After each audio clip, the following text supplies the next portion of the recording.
எல்லாருக்கும் நமஸ்காரம். இன்னைக்கு நம்ம திருப்பல்லாண்டு இந்த முதல் பாட்டை ஆரம்பிக்கிறோம். அது நல்லபடியாக கடைசி வரைக்கும் எல்லாம் முடியணும், எல்லாம் இல்லை பெருமாளை பிரார்த்தனை பண்ணிட்டு ஆரம்பிக்கிறேன். முதல்ல எப்படி அந்த ஸ்லாங்கோடு பாடுறேன், அதுக்கப்புறம் நிறுத்தி சொல்கிறேன், அதுக்கப்புறம் ஒவ்வொரு வார்த்தைக்கும் அர்த்தம் சொல்கிறேன்.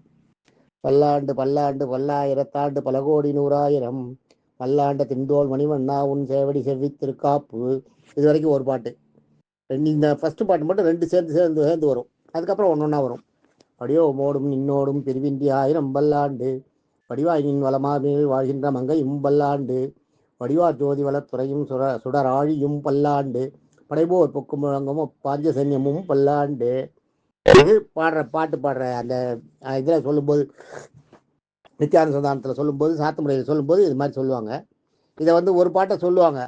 அந்த உன் மணிவண்ணா உன் சேவடி செவ்வி திருக்காப்புன்றது மணிவண்ணான்னு ஆரம்பிக்கும் போது இவங்க ஆரம்பிச்சுவாங்க. அப்படியே மோடும் நின்னோடும், அப்படியே ஒன்னோட ஒன்று ஓவர்லேப் ஆகிடும். உங்களுக்கு ஒன்றுமே புரியாது சொல்கிறது. ரெண்டாவது இதுக்கு என்ன அர்த்தம்னே இப்போ நான் சொல்கிறேன், சொன்னால் உங்களுக்கு அதுக்கப்புறம் நீங்கள் அந்த பாட்டை கேட்கும்போது புரியும். அதுக்காக தான் இதை ஆரம்பித்தது மெயின். இதை ஆரம்பித்ததுக்கு அந்த மோட்டோவே அதுதான். இதோட அர்த்தத்தை தெரிஞ்சுட்டு நீங்கள் அந்த பாட்டை கேட்டிங்கன்னா அந்த பாட்டு சொல்லும்போது அதுக்கு என்னன்றது புரியும். அதுக்காக தான் பல்லாண்டு. பல்லாண்டுன்றது பூமியில் பூலோகத்தில் இருக்க இது பல காலம் வாழணும்னு வாழ்த்துறமே, அது பல்லாண்டு.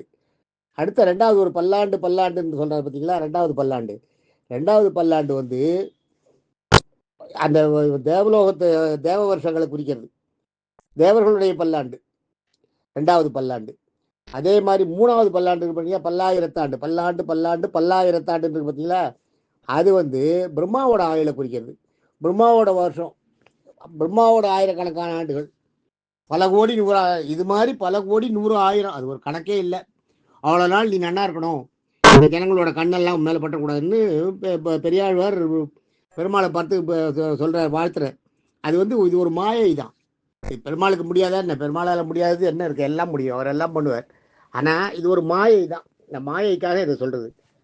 அதை அவர் வாழ்த்துறார். அதை பெருமாள் ஏற்றுக்கிறாருன்னா இவரோட பூலோக மனிதனாக இவர் பிறவி எடுத்ததில் இவர் கருடனோட அம்சம் சொன்ன மொழி உங்களுக்கு.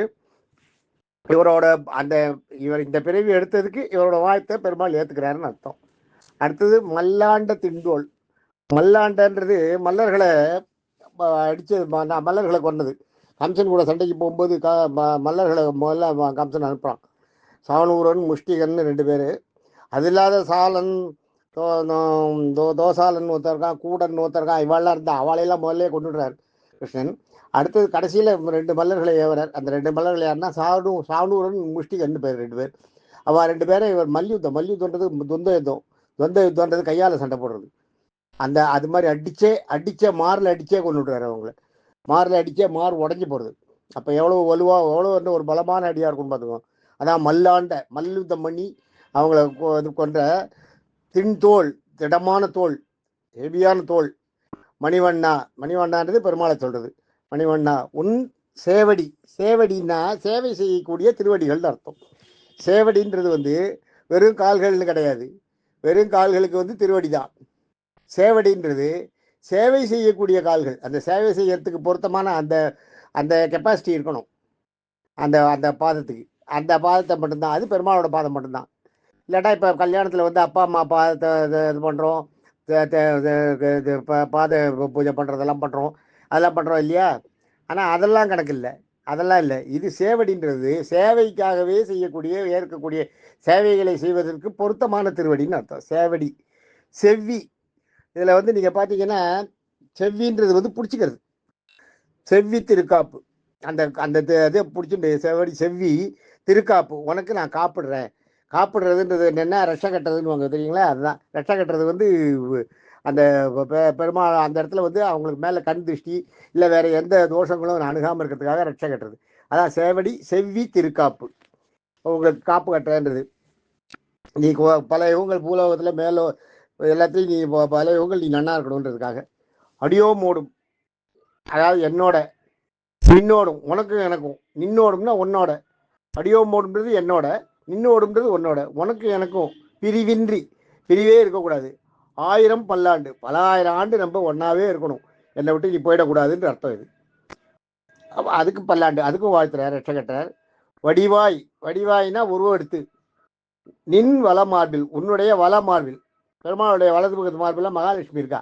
அதை சொல்றார், நின் வலமார்பினில் வாழ்கின்ற மங்கையும் பல்லாண்டு. மங்கைன்றது வந்து இப்போ அந்த இடத்துல வந்து மகாலட்சுமிக்கு இருக்கும். வாழ்கின்ற மங்கையும் பல்லாண்டு, அந்த மங்கையும் பல்லாண்டு வாழணும், அவ்வளோ நீமா தான் எனக்கு காட்சி கொடுக்கணுன்றாரு. அதோடு மட்டும் இல்லை, என்ன அடுத்ததையும் சொல்றாரு பாருங்க, வடிவார் ஜோதி.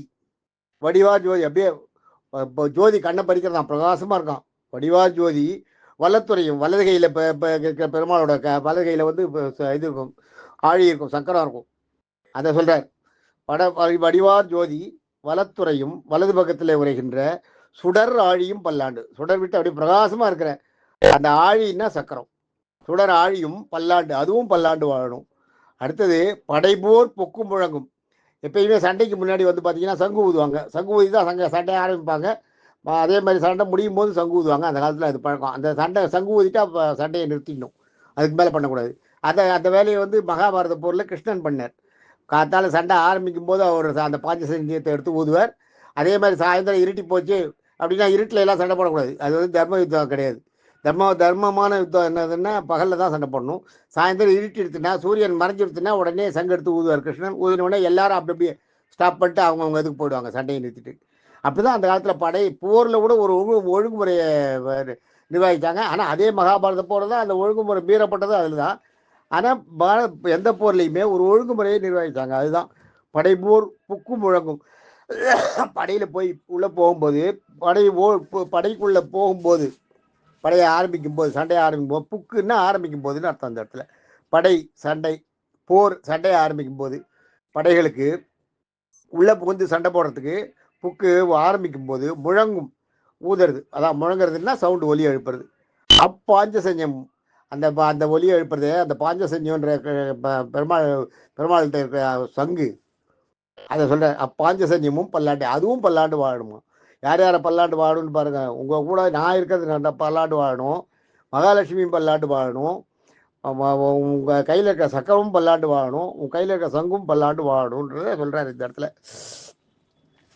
அதுதான் இவர் என்ன எப்படி சொல்றாருன்னா, அடியார்களாகிய எங்களுக்கெல்லாம் உன்னுடைய தொடர்பில் இருக்க, பிரியாமல் இருக்க, பல ஆயிரம் ஆண்டுகள் இருக்க எனக்கு வாழ்த்தணும். அந்த வாழ்த்தி இந்த ரட்சையை கட்டுறேன்.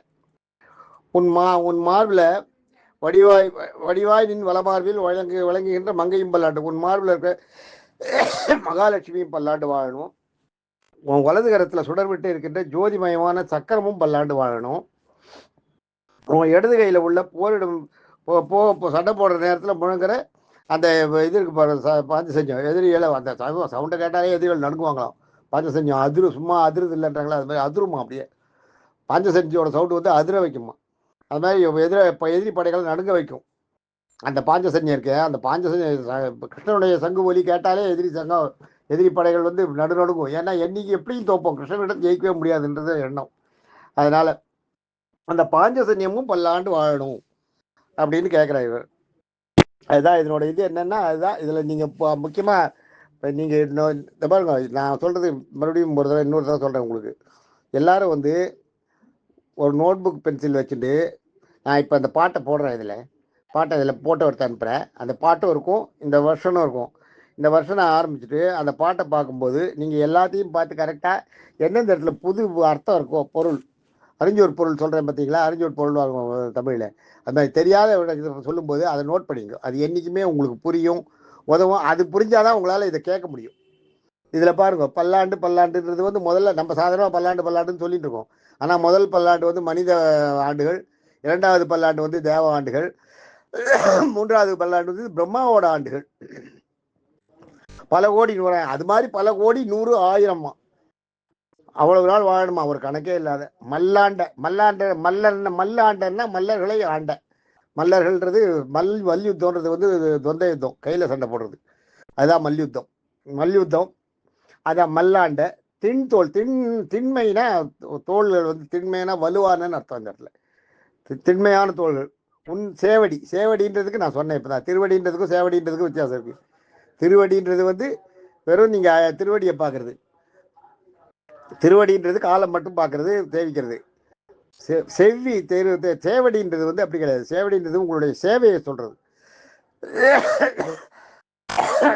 நீங்கள் சேவை பண்ணக்கூடிய அதுக்கு ஏற்ற திருவடியாக இருக்கணும். எல்லா திருவடியும் அதுக்கு சரியாக வராது. பெருமாள் திருவடி தான் சேவைக்கு ஏற்ற திருவடி. அதுதான் சொல்கிறார் இந்த இடத்துல. சேவடி செவ்வின்னா பிடிச்சிக்கிறது. செவ்வின்னா உன் காலையே நான் பிடிச்சிக்கணும், உன் காலை பிடிச்சிட்டு நான் கரையேறணுன்றது சொல்கிறோம் இல்லையா? அதுதான் பற்றி அந்த அவருடைய காலை பிடிச்சி அதுக்கு ரட்சை கட்டுறாராம். அந்த ரட்சை கட்டுறதுன்றது திருக்காப்பு காப்பு கட்டுறதுன்றது என்னென்னா அதுதான் திருஷ்டி கழிக்கிறதுன்னுவா. திருஷ்டி கழிக்கிறது அது ஒரு மாயை. கிருஷ்ணனுக்கு திருஷ்டி இவர் கழிக்கணுன்றதா இல்லை. அவர்கிட்ட யாராலையும் எதுவும் போக முடியாது, பண்ணவும் முடியாது. ஆனால் இவர் உலக மாயையில் மாட்டிட்டு இருக்கார் இல்லையா? அதனால இவருடைய எண்ணங்களை பூர்த்தி பண்ணணுன்றதுக்காக பெருமாள் அதை ஏற்றுக்கிறார். அதுதான் இந்த இடத்துல சேவடி செவி திருக்காப்பு. அதுக்கடுத்தது பார்த்தீங்கன்னா அடியோமோடும் நின்னோடும் பிரிவின்றி 1000 பல்லாண்டு. நீ நானும் பிரியாமல் பல 1000 காலங்கள் இருக்கணும். அதே மாதிரி அந்த மாதிரி நம்ம மட்டும் இருந்தால் போகாது, நம்ம கூட மகாலட்சுமி இருக்கணும். வடிவாயின் வளவாரில் வாழ்கின்ற மங்கையும் பல்லாண்டு. அந்த மகாலட்சுமி நம்ம கூட பல காலம் இருக்கணும். அத்தனை நீ நம்ம 2 பேர் எவ்வளோ நாள் சேர்ந்துருக்குமோ அவ்வளோ நாள் மகாலட்சுமி இருக்கணும். அது மட்டும் போகாது, வடிவா ஜோதி வளத்துறையும் சுடர் ஆழியும் பல்லாண்டு. உங்கள் வலதுகையில் இருக்கிற சக்கரமும் அதே அத்தனை வருஷமும் உங்க கூடயே இருக்கணும். படைபோர் பொக்கு முழங்கும் பாஞ்ச சன்னியமும் பல்லாண்டு. அந்த சண்டைக்கான ஊதத்துக்கு உன்னுடைய அந்த பாஞ்சசன்யம் இருக்க அந்த சங்கை எடுத்து ஊதறிய அந்த சங்கு இடதுகையில் இருக்கு இல்லையா? அதுவும் பல இத்தனையும் இருக்கணும். உங்களுடைய லட்சுமி இருக்கணும், மகாலட்சுமி இருக்கணும், சக்கரமாக இருக்கணும், சங்கம் இருக்கணும். நீ நானும் நான் உன்னை எப்போ பார்த்தாலும் பார்த்துட்டே இருக்கணும். நம்ம 2 பேரும் பிரியாமல் இருக்கணும். இது எல்லாமே நம்ம விட்டு பிரியாமல் இருக்கணுன்றதாக அது அர்த்தம். அதுக்காக மற்றதெல்லாம் போயிடலாம், வாழ் நாந்தகம் வில் அதெல்லாம் போயிடலான்றது அர்த்தம் இல்லை. இதெல்லாம் பிரியாமல் இருக்கணும்னா உன்னோட பஞ்சாயத்துகளோட உன்னுடைய தீர்க்கமான தரிசனம் எனக்கு எப்பயுமே இருந்துகிட்டே இருக்கணும்னு அர்த்தம். இதில் மிக ரொம்ப அழகாக சொல்லியிருக்கார். அடுத்த பாசுரத்தில் மீதியை பார்ப்போம். தேங்க்யூ.